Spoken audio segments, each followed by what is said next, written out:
Hi, my name's Steve Costello. So, hello and welcome to this bite-sized stress reduction tips workshop. It will be a maximum of an hour. I ran this workshop a few days ago. A few things went wrong, hence a new recording. Anyway, who am I? Steve Costello. I told you that already. I'm a professional coach, positive psychotherapist, and mindfulness coach. So, how does all of that work? I'm also a mindfulness practitioner. In other words, I practice what I preach. So I deliver customized programs to individuals and groups that relate to many aspects of their life and their businesses, but it's centered around stress reduction.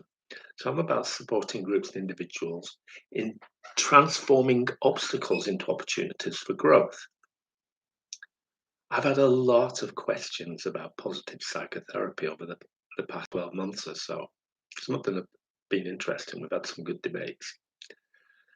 But particularly, the questions are about what it is or what it's not. So, what is positive psychotherapy? I've seen it described as the psychology of happiness, and some psychologists have a less than warm attitude toward it. Positive psychology began as a new domain of psychology in 1998 when a chap called Martin Seligman became head of the American Psychological Society. So, if you want to look up Martin Seligman and find out some of his background and what he's been working on, find him in the APS, American Psychological Association. So, let's define a little bit. Positive psychotherapy, you might see it in brackets PPT, is a relatively new therapeutic approach, and it's influenced by both the humanistic and psychodynamic approaches to diagnosis and treatment. Its core focus is on moving away from what's wrong with an individual and towards what's good and positive. I call it superpowers focused psychology, and I think it's very cool. Let's get into some stress reduction, as promised in the header to this workshop. So, this workshop came about because I'm frequently asked for tips about reducing the negative effects of stress. I can't do this frequently for free, so I run workshops occasionally. So, what I offer today are bite sized stress reduction tips. And applying most of these tips in your life is simple, although note the warning on the label: easy to do, easy not to do. There was a client question recently that said, when will my mindfulness practice start to bear fruit? It's a good question. I know I smiled, but I can't remember the person's face. So, when will my mindfulness practice start to bear fruit? The answer is quite simple. It will start to bear fruit when you are open to receiving the lessons and going beyond practice.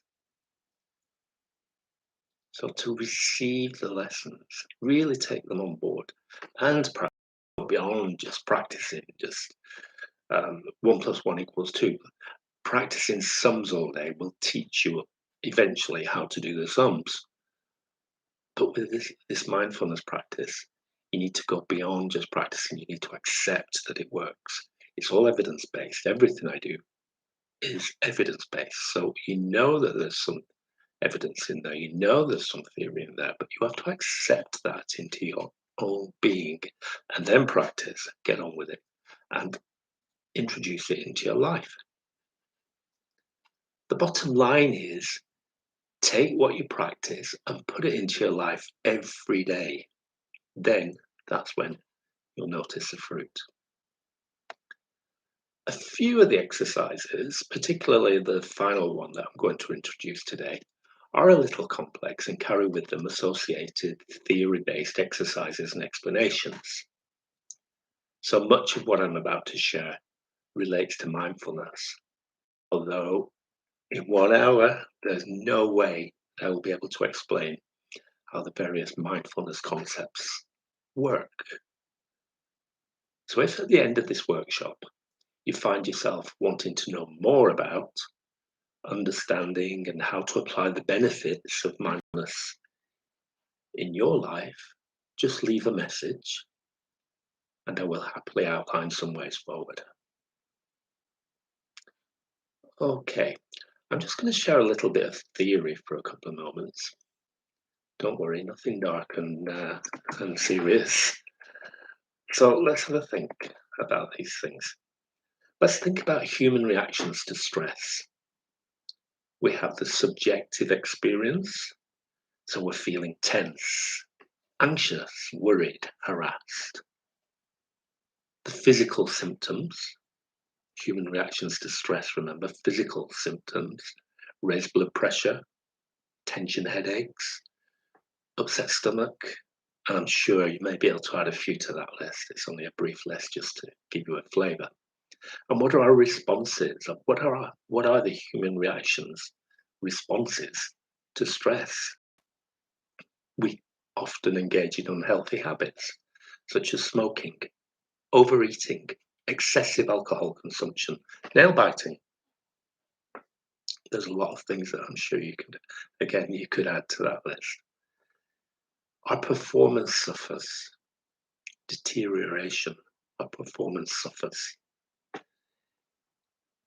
We have increased conflicts with people or decreased satisfaction in our personal relationships.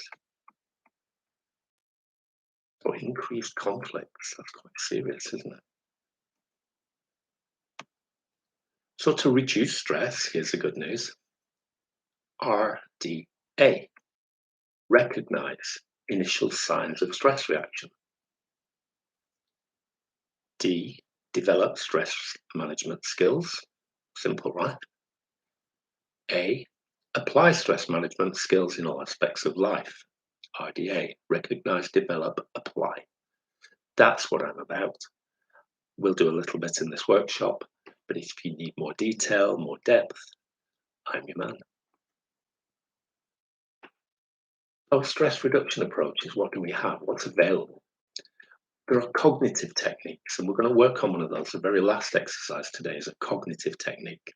And cognitive techniques help you review your attitudes and values, restructure your thinking, set goals, use positive imagery, rehearse mentally, and schedule effectively. Scheduling effectively is quite important as a stress reduction approach.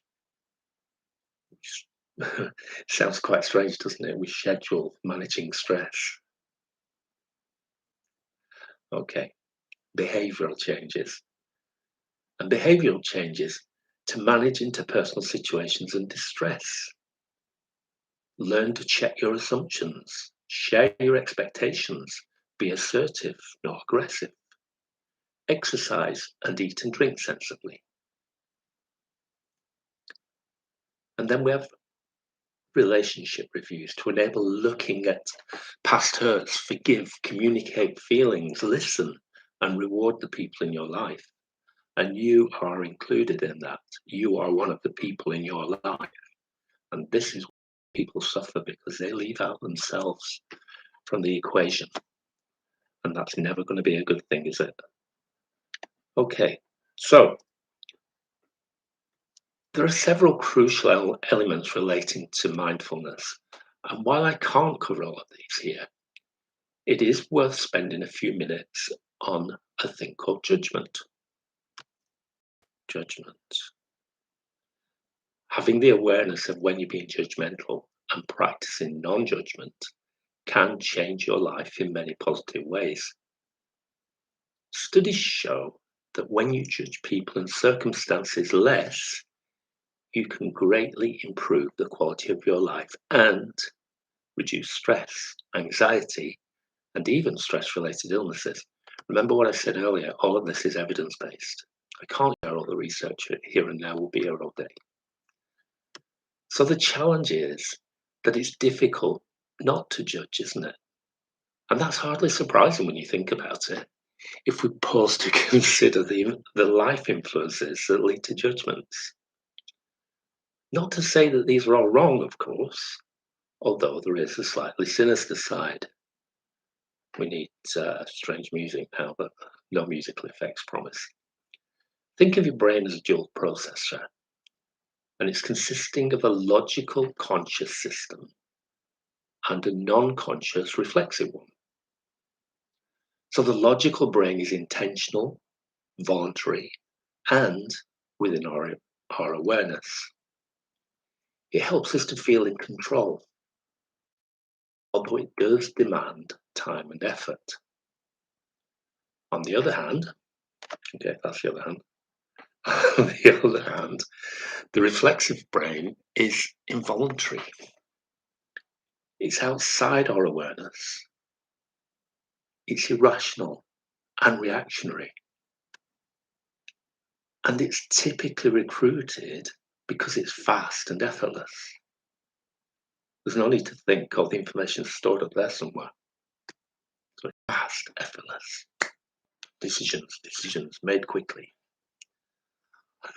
So our reflexive mind is programmed by habits we choose to propagate, experiences we embed ourselves in, and information we surround ourselves with. In other words, sometimes we judge knowingly, sometimes we are unaware of our judgments.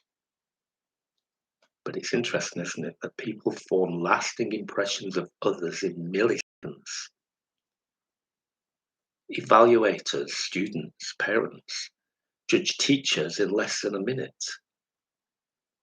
Consumers make shopping decisions based on little deliberation. That would be me. Voting voting decisions can seemingly be predicted from preliminary impressions formed during incredibly brief time periods. Look at the polls around election time. So while they can protect and help us, judgments can have negative consequences. They can get in the way of fixing problems. They can hurt other people's feelings. And they can harm your own self-esteem and happiness. So rather than judgment, try to think curious. So anything I say during the rest of this workshop, if that little voice in your mind says, not sure about that, don't agree with that, try to adopt a stance of being curious rather than judgmental. Interesting. Don't attach anything to it, just interesting. Try it. It works. It takes practice, but it works. So let's think about breathing. We all know how to breathe, right? Stress can cause shortness of breath and make it worse. And once we start feeling short of breath, it's common to get nervous or anxious. And this can make your shortness of breath even worse. Being anxious tightens the muscles that help you breathe. And this makes you start to breathe faster. And what happens when you start to breathe faster? You can, in a bad case scenario, you can hyperventilate. So we need to calm the breathing. We need to slow it down. So here's a very simple process, often referred to as belly breathing. And the process is this. You breathe in for a count, you hold for a count, and out for a count. Typically, I breathe in through the nose, hold the breath, breathe out through the mouth. If that doesn't work for you, do it your way. Whatever works, whatever makes you feel comfortable. Now the count. So what is a count? For me, 4 or 5 seconds. Breathe in for 4, hold for 4, out for 4. For you, it might be 5 seconds, it might be 6 seconds. Again, what makes you feel comfortable? So concentrate. In, hold, and out through the mouth in my case. I push the breath out. I don't rush it out, I just gently push it out. So try to be aware of your breathing through all mindful exercise and life activities. When you notice stress rising, stop. Breathe intentionally for as many breath cycles as it takes. Maybe it'll be one, maybe it'll be half a dozen. Do what it takes. The beauty about this little exercise is that you can do this anywhere and nobody will know what you're doing. So nobody's going to look at you in a strange way. Nobody's going to judge. So stop, breathe intentionally, and continue. A study in the journal Neuroscience suggested that new habits develop in as few as 50 repetitions. So if you get into this thing of when something stressful happens, you stop and breathe, after around 50 repetitions, you're going to find that it becomes a positive habit. Now, the thing here is 50 repetitions, who knows? Previous studies suggest much longer. But the magic formula is conscious and deliberate repetition, whatever it takes, for how long it might take. Now let's move on and think about visualization, because visualization is also a powerful tool, and our brains are pretty good at it, right? Not surprising, really, because we're surrounded by visual cues. So here's a straightforward exercise that you can use anytime, during almost any activity. Note, during almost any activity, we'll come back to that. So choose a colour within your environment, any colour you like. It doesn't need to be a favourite, just when I do this, it's the first colour I see. So my colour is pink. I've just seen the cover of a book, happens to be pink. So now what I need to do is remember my breathing and look around the room and find the colour pink or close matches. It doesn't need to be exactly the same. So I'm focusing on my breathing. I'm looking for the colour pink. And I can see 2, and this wasn't pre-planned. I can see 3, 4, 5, 6, kind of, that'll do, 7. So I'm looking around and finding. That's all I'm doing. I'm not thinking about anything else. I'm looking at the colour. So this simple exercise is particularly useful when our minds are drifting out of the moment. Like I said, remember your breathing while you're doing it. And you can do it almost any time, any place, and it's great for bringing us back to the present moment. But remember, if you're driving, be careful. I said I'd go back to that, but think about it. So here's another one. It's hard. It's going to take some practice. Accept that there are events that you cannot control. Even seemingly small things. There are some things that we cannot possibly control, no matter what we may feel about them. So if we go to war against these small events, it gets tiring, doesn't it? It becomes hard work, it becomes stressful. Whereas if we say, okay, I have no power over that thing, and carry on with our lives, stay in the moment, we feel better. We don't feel quite so tired. We don't feel quite so worn out. So accept that there are events that you can't control. Now, there is a Buddhist nun who lives in the US called Pema Chodron. She came out with a beautiful phrase, "You are the sky, everything else is just the weather." So think about that in relation to what I just talked about. You are the sky, everything else is the weather. And that leads us into a thing called a sky meditation. This is beautiful. So you feel stress rising, and the first thing that you do is think about your breathing. Control the breathing. Feel that calm breathing. Now look outside, look for a window. Look at the sky. Focus on your breathing. Just look at the sky. Be curious. Don't judge it. It's not going to rain. It's not so blue and hot that you're not going to like going out later on. It's just what it is. It's a blue sky or it's cloudy. It doesn't matter. It doesn't mean anything. It's just weather. So focus on it with those thoughts in your mind. It's just the weather. It's just the sky. Look at the sky. Now, if you happen to work in a room without windows, fine, get a YouTube video up or look at a picture. You just need to focus on the sky.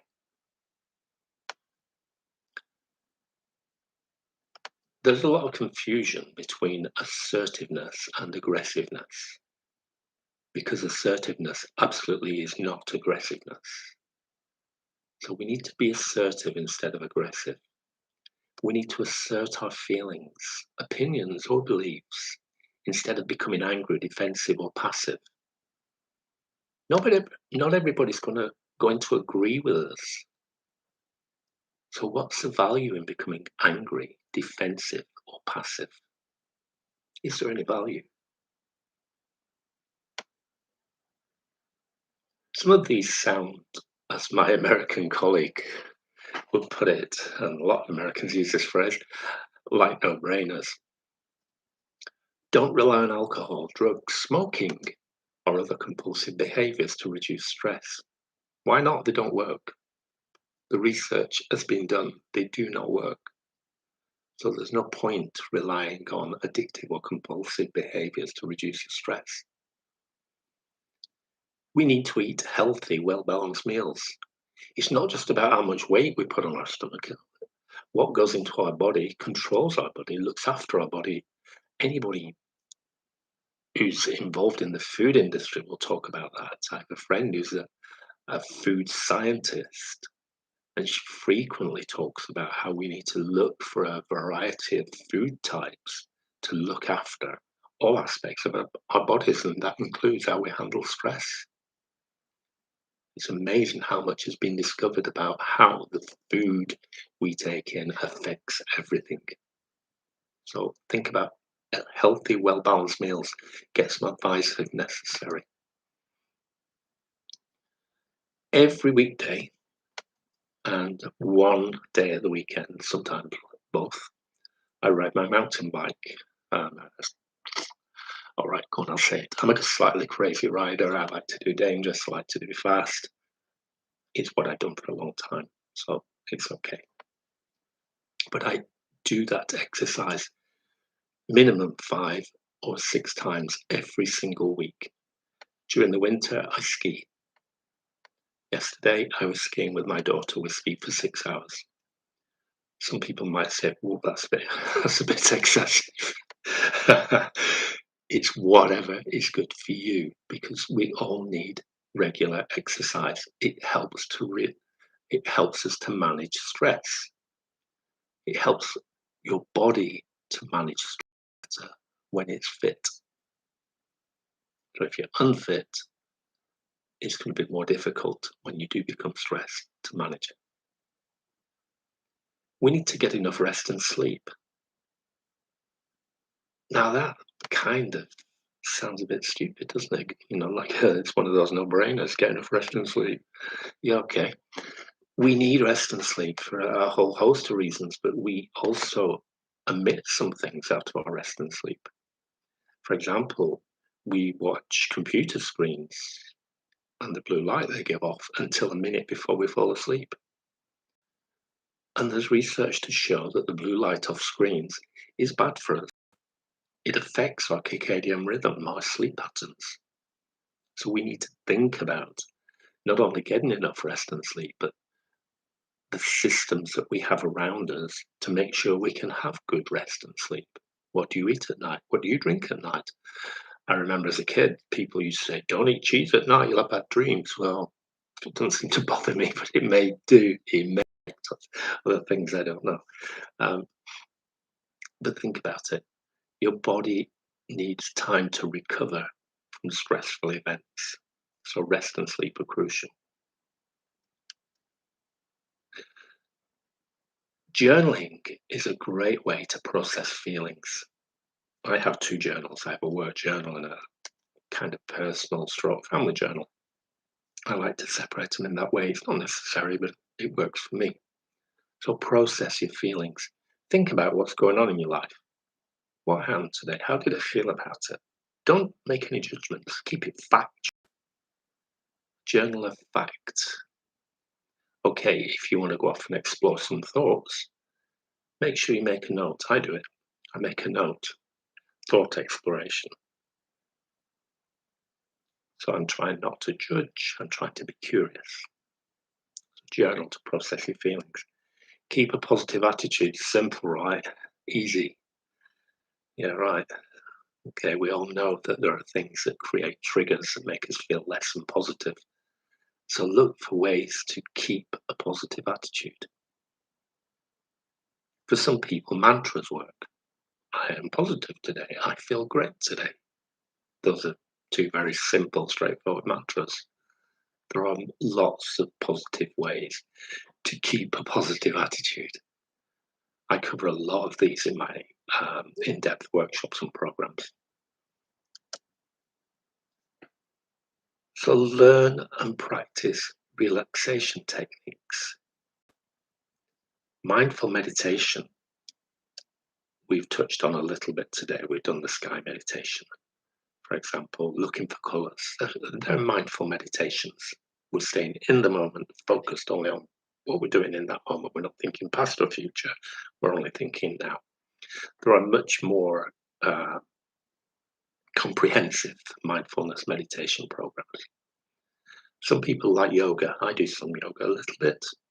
It's okay. It's not my favorite, but it works. Some people love it. Tai Chi is another example.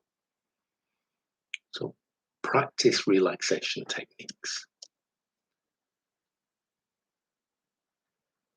Here's an old one. Learn to manage your time more effectively. How many times have you said, I haven't got time for that? I can't do that. I haven't got time. Think about it for a minute. How can we learn to manage our time? So we're not actually saying, can't do that, I haven't got time. Because if we haven't got time, we can't be available for hobbies and interests. Hobbies and interests are incredibly beautiful stress reduction techniques. So we need to be available for those things. I need to be available for my bike rides. This time of year, it's dark by 6. So I need to plan into my workday, when will I go for a bike ride? I call it my lunch break. But you know what I mean. So be available for hobbies and interests. Seek out social support. It's become more and more difficult over the last 2 years to have face-to-face social support. We can't cross the borders. I'm in the south of France. Getting to the UK has been difficult. People getting out of the UK to come to see us has been difficult. So we need to think of new ways, perhaps, of seeking out social support and spending time with the people that matter to us, the people we love. All great for stress reduction. In extreme circumstances, so this is where I can talk about psychotherapy, positive psychotherapy, and so on. Coaching, positive coaching, all my work comes from a positive psychology point of view, mindfulness. Seek support from a psychologist or other mental health professional because all of us, all the professionals, will be able to teach you more healthy ways of dealing with the stresses in your life. How to recognize when the stressors come up and how to deal with the stress that you feel because of them. We need to set limits, set appropriate limits, and say no to requests that would create excessive stress. That's difficult, isn't it? That's about being assertive. How do you say no to the boss? Sorry, boss, that's going to create a lot more stress than is good for me. I'm not doing that. Again, this is something I do in my wider programs, but it does need to be thought about. Setting limits. So many people, if you look at the research, so many people have become extremely stressed or even burned out because they didn't set limits. And I've got to hold my hand up to this one. I'm guilty. I had an accident some years ago. The accident really came on because I was so close to burnout. I hadn't seen it. And when I look back after a couple of years, I realized that I had no limits. I just did whatever I thought I needed to do to keep my workplace happy, to keep climbing the ladder. So it's something that's really important to think about. So we're going to look at some cognitive technique. So here goes. This is called the cue controlled relaxation technique, and it helps people to deal with stress and anxiety. Dead simple. Here's how. Pick a word you like to begin with, just a word. And it should be a word that evokes calmness and relaxation for you. Whatever word you choose, make sure it's one you like, because you'll be saying it to yourself quite a lot. Mine is Zen, so that's my word, Zen. So once we've decided on the word, we need to find a relaxation technique that works for you. So for the point of today, I'm going to stick with breathing, because we've already done a little work on that. And it's because one of the easiest and most effective techniques is to control and slow your breathing, which will automatically lower your heart rate, and especially if you make your exhalations longer than your inhalations. And a great way to do this is with something called 4-7-8 breathing. So here's how it works. The basic idea is to breathe in for a count of 4, hold your breath for a count of 7, and then breathe out for a count of 8. And repeat. So it's 4, 7, 8. In, hold for 7, out for 8. Now, the thing is with this breathing technique, in the earlier stages especially, and it did happen to me, but I'd already read that it might, is that I felt a little bit lightheaded. It's not a way of breathing that most of us are used to. However, you keep practicing it, the lightheadedness goes away, you're not doing any harm. And it went away with me. I can't remember how long it took, but it was really not very long. So breathe in for 4, hold for 7, out for 8. If that doesn't work for you, use the simpler system I mentioned earlier. In 4, hold 4, out 4. And whatever breathing technique you use, repeat your cue word either out loud or inside your head every time you breathe out. And as you do so, relax your muscles, including your jaw and face, as much as you possibly can. So it's on the out breath, Zen, or think it, Zen. Practice this at least once a day, preferably more often. And keep practicing for a few days. So you might do it for a total, for example, of 5 minutes. So practice for 5 minutes, a couple of times a day, 5 minutes. And then after those few days, make it shorter. So those few days come to an end when you think you've got it, and that actually saying your word with the breathing technique is making you feel a little bit relaxed. So when you feel like that, or after 3 or 4 days, maybe 5 in some cases, make it shorter. And practice the relaxation technique during that shorter time, so 4 minutes. And don't forget your word when you breathe out. Now, when you feel confident again that you can relax doing this exercise for 4 minutes, you need to shorten the relaxation session by another minute. So you're getting down to 3 minutes. Make sure your technique still works, so each time you reduce the time. Don't reduce it unless you're convinced that actually, yeah, it does work, it's helping. It might not be helping massively, but you'll feel it.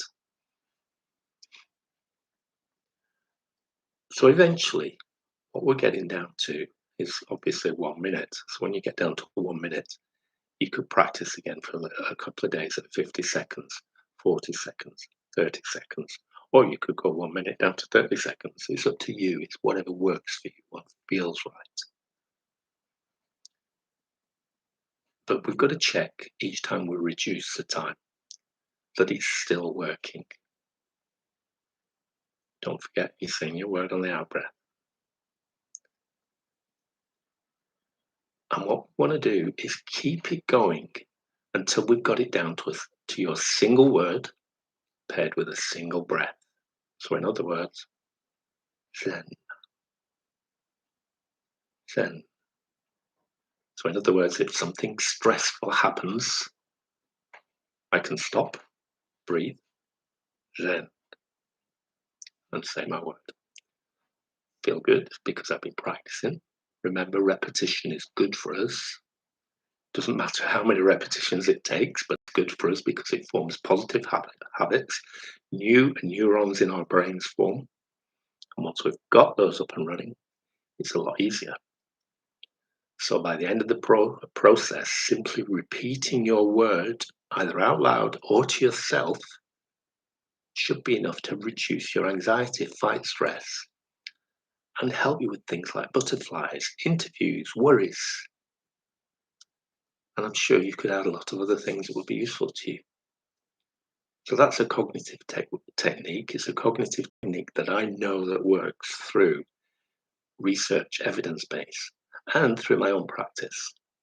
It's important that if I read some research, that I find out for myself, does this actually work?